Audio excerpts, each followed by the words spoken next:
Hi, everyone. Hi. It's Linda and Michelle. It's a Saturday again. A little bit rainy here. Movie day Yeah. here.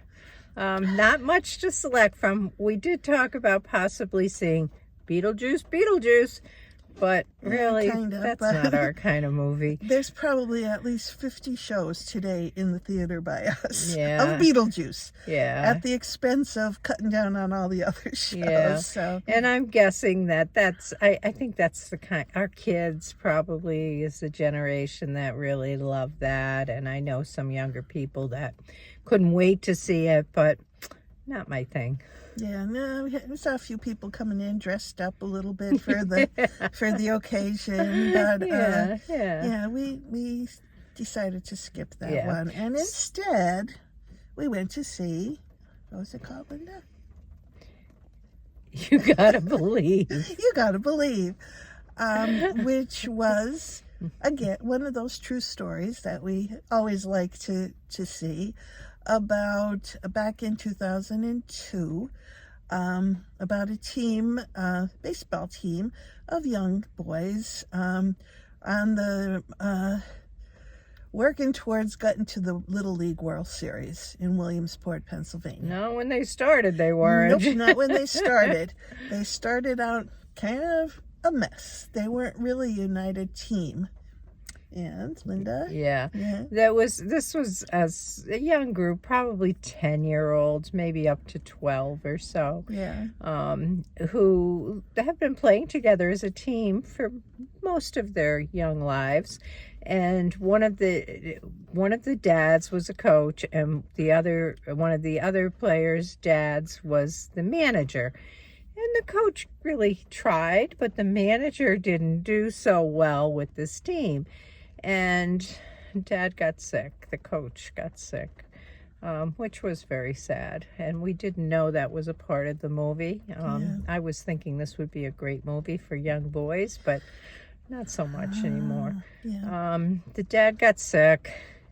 He was found to have melanoma and terminal. I was going to say a very sad prognosis. Yeah, and he asked the manager to take over the team, and the manager, in deference to the coach, decided and with a lot of support from his wife and prodding from his wife, decided to try to turn this team around, and did. Yes, he did. Yeah. He truly did. I mean, he put his whole heart and soul into trying to unite these bunch of kids and giving them the confidence and everything else they needed. Yeah, he brought in people that could help them develop certain skills in certain areas and made them a team. Instead of a bunch of individuals playing, he made them a team where they supported each other. And it was really cute to see and nice to see. And they did make it to the World Series, and I'm not going to ruin the end. Yeah, but it and it was exciting. The games were exciting, especially if you like baseball, which I do.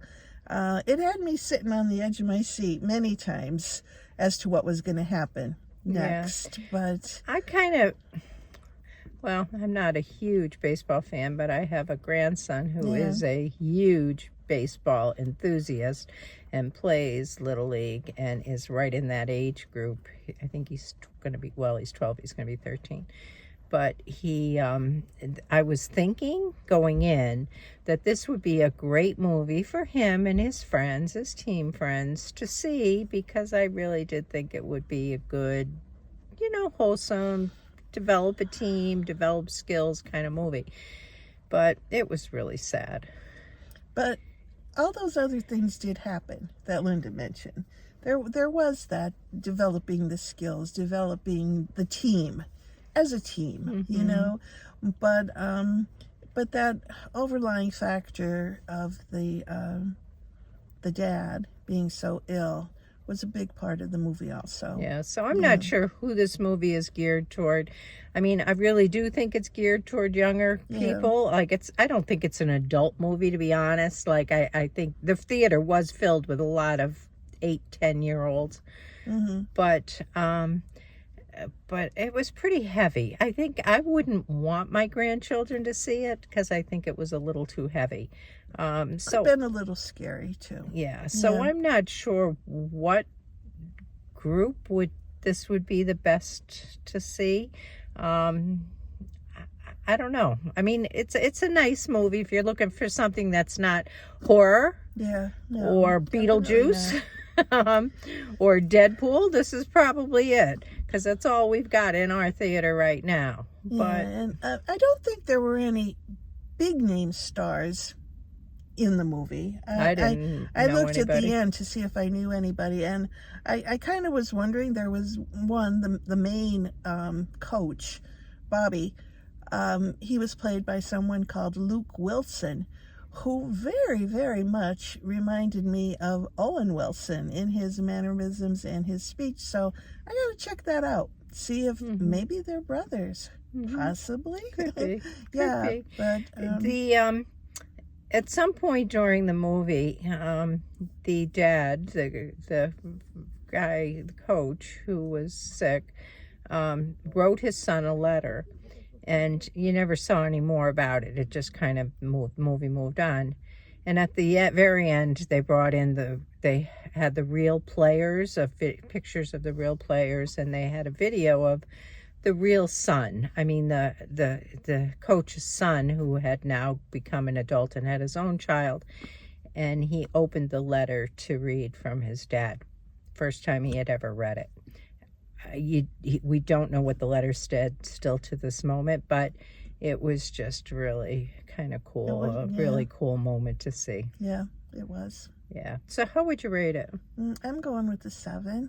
Are you? Mm-hmm. I think I was going to go with a 6. Were you? Yeah, there were parts of it that I thought were really corny, and I'm thinking this is really geared toward kids. Mm-hmm. Really, but it's not. I don't know who this is an appropriate movie for. Yeah. I really Well, don't. I don't either. I guess it would be a parental decision Yeah, as to whether you think your child could handle yeah. some of the implications I of guess death and dying. Yeah, and I'm thinking Yeah. if you were in a situation similar to this and you had a parent who was terminal, it might be a great movie for children to see resilience and, that kind of thing and how you work through something like that. But I don't know, it's kind of a heavy thing for kids. Yeah, it was. Especially for that young age group. But that's what we have. We are not going to see another movie this week, so that's the only one we have. Other than that, we talked about possibly re-seeing some movies. We'll see how it all plays out. Yeah. Instead, we're going to go for ice cream sundaes. We have another friend that we're going to meet there, and we're just going to enjoy the afternoon and some ice cream sundaes. Yeah. Sounds great. Yeah. Especially on this kind of rainy, cool day. So we will catch you in the next one. Have a great week. Leave us a comment, please, if you saw the movie, and give us your thoughts. And if you haven't subscribed, we'd love to have you as a subscriber. And if you don't mind clicking the like button, we'd love that also. All right. Catch you in the next one. Okay. Bye. Bye.